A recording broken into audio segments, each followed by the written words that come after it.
Today is March 14th, 2024, and I'm going to take you on a walk through the approximately 100-year-old trolley line right-of-way. That's it right there. If you've watched my other videos, you know where I am. If not, go back and watch my first video, the trail to the Notch Hill Brook Red Trail, and that will bring you right here at the start of this trolley line. As far as I can tell, it went straight right through there. That big mound is there because that's the old town landfill, so they put it on top of well, that was a valley there. They built that up. I'm guessing there was a trestle just on the other side of that concrete Jersey barrier at one time. That's what the barrier is there for, to stop you from driving on the trestle. But I'm not certain. I'm just guessing just by looking at the way the line is, the land is. Oh, squirrels. You can see just how much they had to build that up to make the trolley line, the bed for the trolley line. Everything for the trolley line is gone. The rails, the ties, the gravel bedding. It's just the foundation is still here. And this first part is always flooded. We've had heavy rains last week, so it's really flooded now. But I've never seen this area, this first part, dry. So what I always do is just go around it, just walk up through the woods.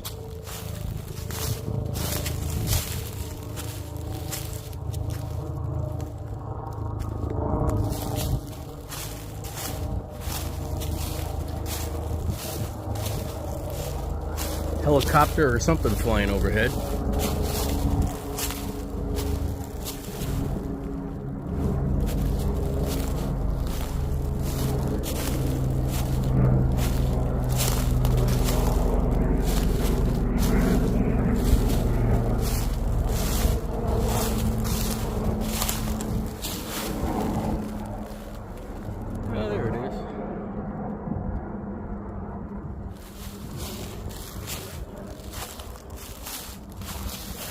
Sometimes you might feel like you're far from civilization back here, but you're not. As you can see, you got a house right there.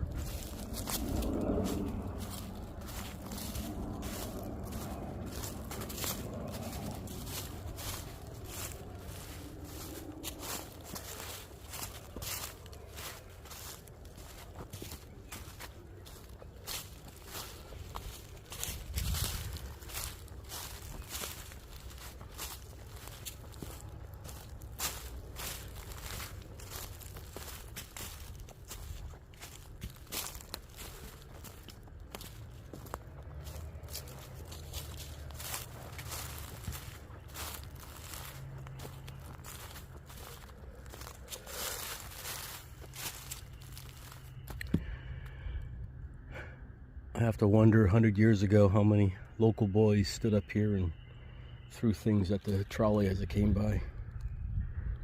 I mean, just knowing how boys are.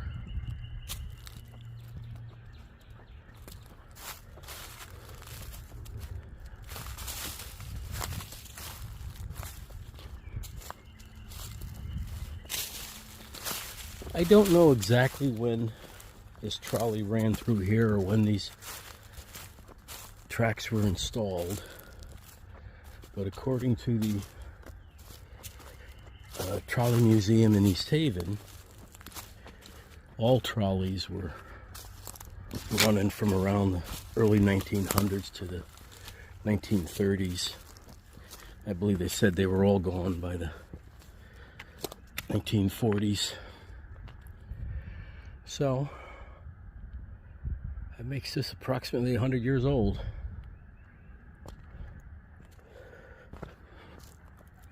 You can hear all the frogs or whatever that is in the swamp.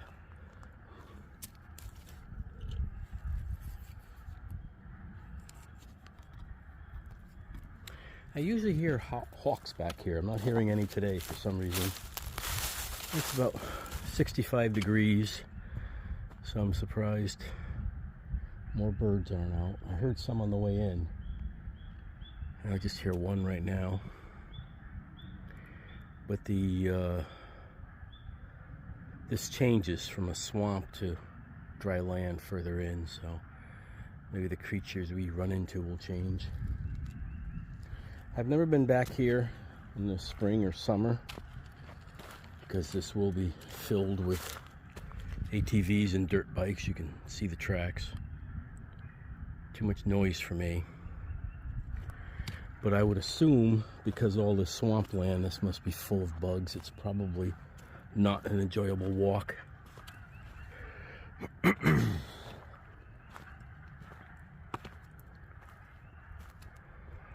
And from what I can find out,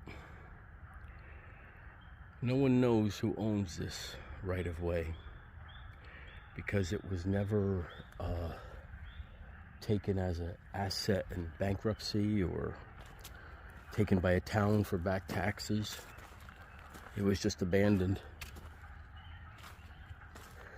So it's not clear who owns it. That's why I would assume North Branford hasn't turned it into a trail. And this trail will also lead you into the Guilford Land Trust trails. So you could, if you wanted to spend a whole day, you could hike the trails here in North Branford and then take this track up to this trail up to Guilford and hike their trails, or vice versa. You could hike their trails and come down here. The section in Guilford is owned by the Guilford Land Trust. There's a property marker I'll show you. So that section they own. But as far as I know, nobody owns this section. I've always been surprised that I don't see no trespassing signs on the private property. You can see the houses over there. I have no idea how much of these woods between the trolley line and their houses that they own, but I would just think they'd want no trespassing signs up to mark their property. But maybe I'm the only one who hikes this trail, so they don't have a problem with people showing up in their yard.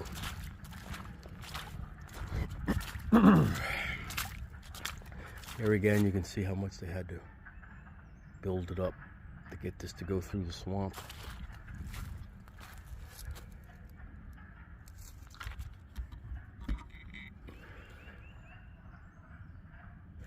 And it always just amazes me that you could do projects like this 100 years ago.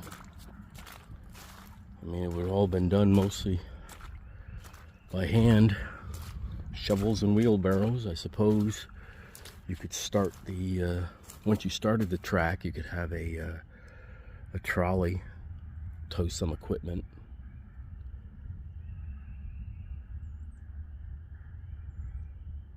But still, I'm sure most of it was done by hand.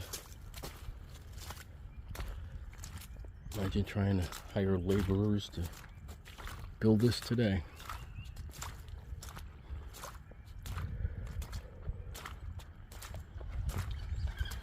Oh, more birds. Something in the standing water in the swamp didn't like me approaching.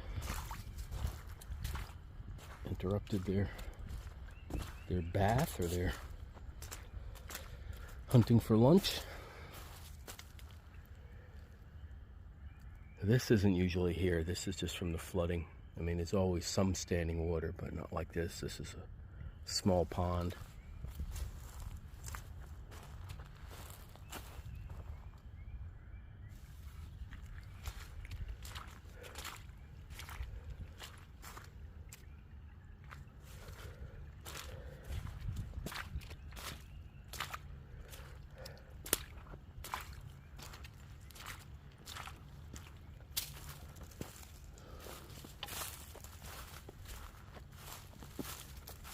These are the only no trespassing signs I've ever seen. private property signs. And I've always just assumed, because that does look like a trail where the signs are leading up to the house. So they probably own that land and people thought it was a hiking trail. But that's a guess.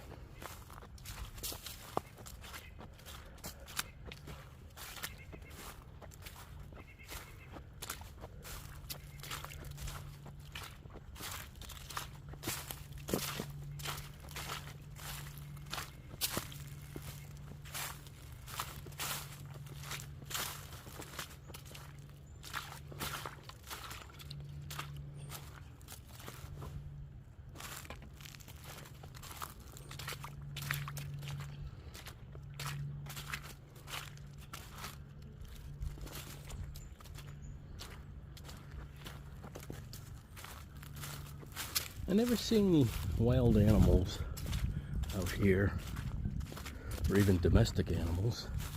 Not sure why. We're close enough to houses and we got woods on the other side. Besides squirrels and birds, that's all I ever run into. Never run into any people.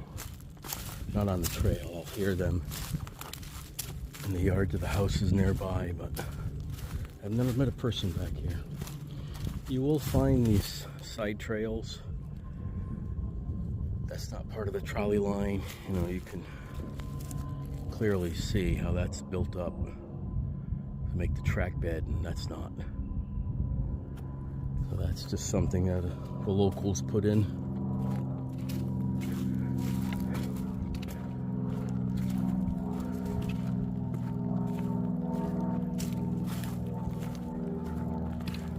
And I don't know who owns that site either. I don't know how much of this North Branford owns. Nothing's marked, so I have no idea.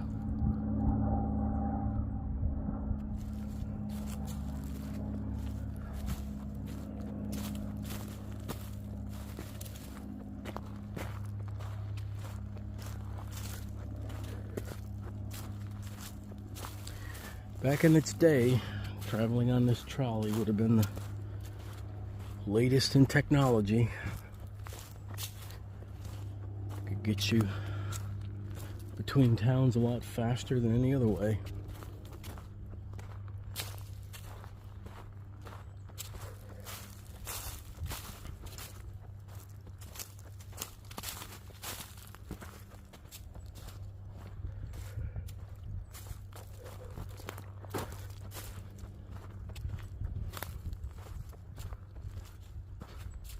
You could go, back then, you could go just about anywhere in the state by trolley. You'd have to, there wasn't a lot of, direct routes. You'd have to switch trolleys quite a bit.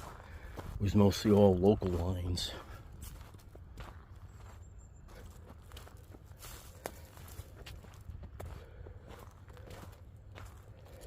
Well, tracks of something. Dog, coyote. Don't know. Bobcat, wolf, bear.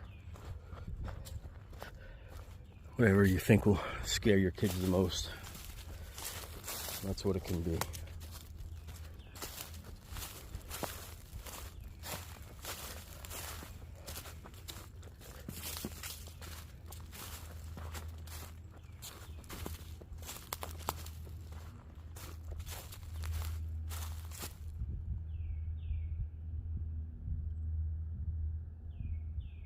You can stop and listen every so often to the birds in the distance.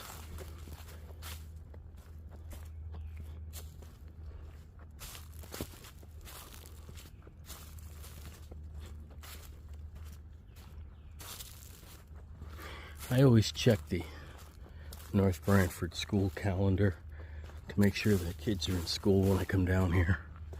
Because when they're not in school, they're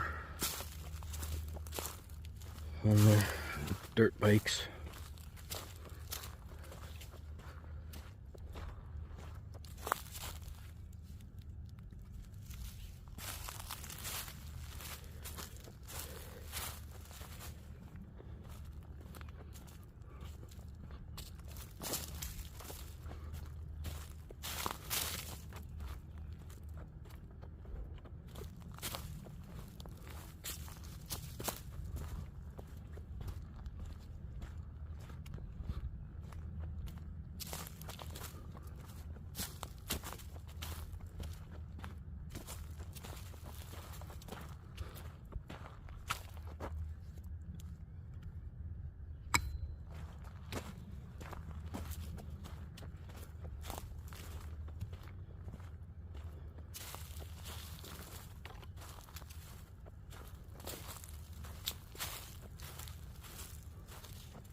So again, the town does not, or the land trust does not maintain this trail. Not this end. The other end in Guilford. Guilford maintains it. So whenever you see a tree being cleared, I'm assuming that's from the dirt bikers wanting to get it out of their way.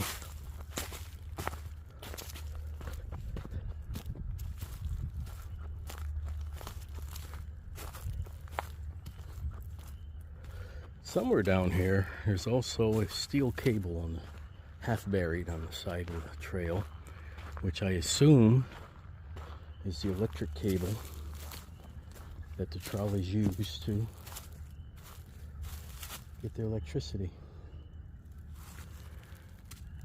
They would run a bare metal cable on telephone poles above the trolleys, just like you run electric and telephone wires today. And they had a trolley, a little pulley-like thing that would roll along that cable. The cable would be charged with electricity, and the pulley would pick up the electricity and deliver it to the trolley. And one of the mysteries back here, for me anyway, is why someone would go to all the trouble of taking the tracks, the ties, the gravel bed, but leave the metal cable. I mean, sure, you take the tracks for scrap, but then why wouldn't you want the cable? And why would anyone want to take the gravel bed? I can't imagine that'd be worth the work. Even the ties, but at least the ties you could burn those as firewood. You know, use them for building some things. So I don't know what happened to the tracks. Maybe they pulled the tracks up to use on another line somewhere, and the cable just was too old and they felt it wasn't worth it, so they just left it here. I really don't know.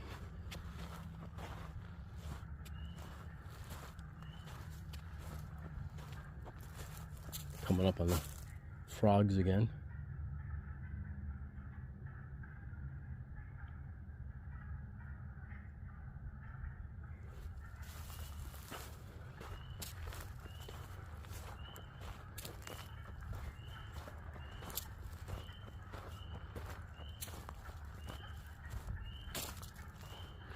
Again, this is just the base or the foundation of the trail bed, of the trolley line bed that we're walking on.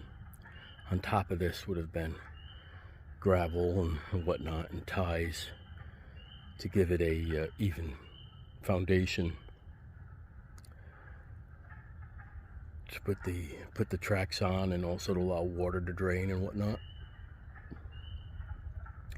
So this is just the very bottom, the foundation. Everything else is gone.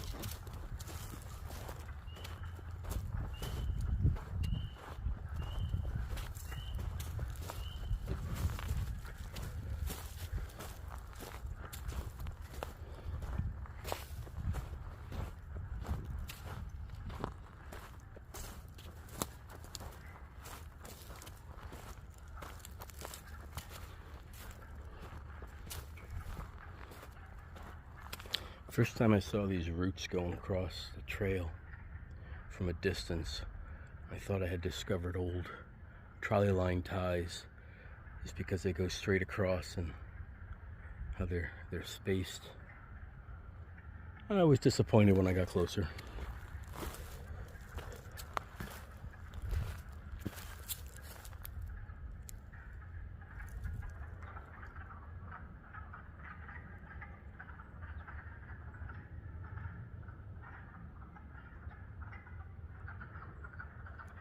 And you got nice scenery. I mean, unless you call a swamp nice scenery. I don't, but if you're like me and you don't like swamps, you still got hills and woods. to enjoy.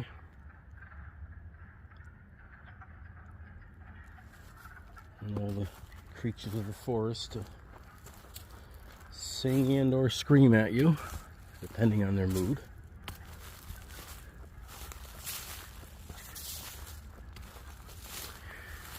Now this we're coming to is a washout, obviously. I'm guessing that this was always a problem with water here when they built this, and they had to do a lot of work to try to control and redirect the water. And then when they abandoned it, the water just took over again. I mean, you can see just how far down that has eroded. Where that little island on the left would be the original height of this bed, you know, where we're standing is the original height. And this water just washed everything out.